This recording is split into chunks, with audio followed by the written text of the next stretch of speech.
In the fisheries dispute with Great Britain, the French Prime Minister Jean Castex has turned to the EU Commission. A spokesman for the Commission confirmed receipt of a corresponding letter. According to British media, Castex solicits in the letter to Commission Chief Ursula von der Leyen mainly to support the French position.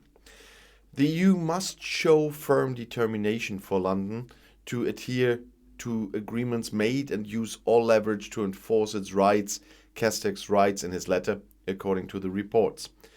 The European public must also be shown that it is non-negotiable to stick to signed agreements and that it is more harmful to leave the EU than to stay in it. Initially, there was no confirmation of the letter from Paris. The fishing dispute between Paris and London has recently intensified.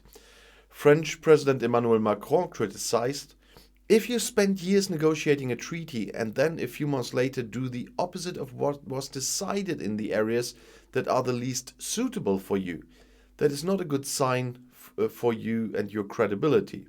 Macron told this to the Financial Times.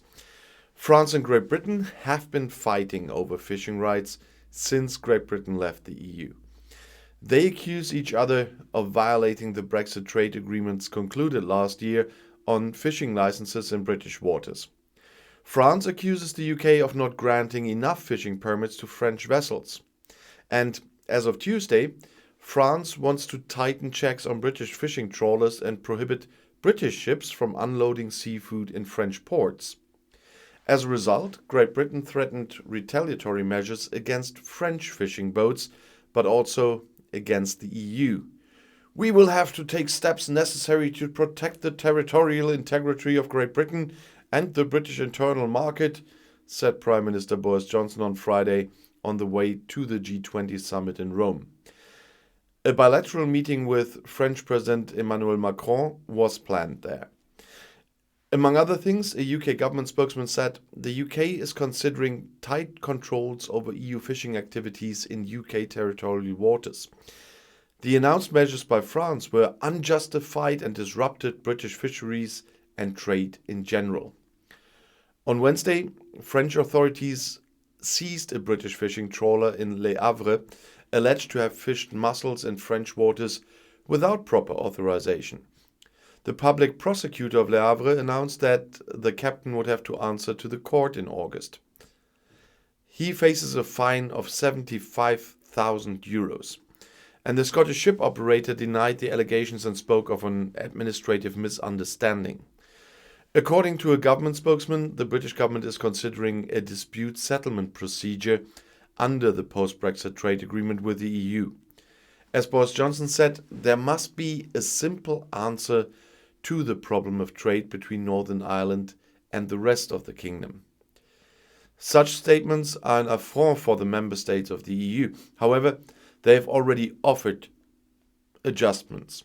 Among other things, checks for foods, plants and animals are to be significantly reduced. However, that is not enough for Great Britain. It wants the European Court of Justice, the ECJ, not to be able to decide on the implementation of the Brexit agreement. Yeah, but they can forget that one. "We have to fix the problem," said Johnson. "I'm not convinced the solution we see will fix the problem."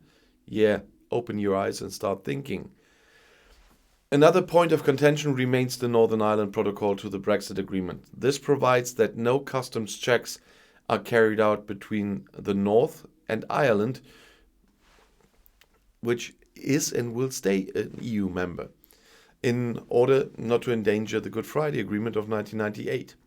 Instead, there should be checks between Great Britain and Northern Ireland. However, critics believe that this creates a de facto border within the UK and supplies to Northern Ireland would suffer.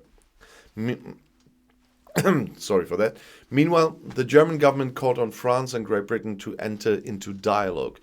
The preservation of mutual fishing rights is one of the basic principles of the trade agreement between the EU and Great Britain, said a spokeswoman for the Foreign Office.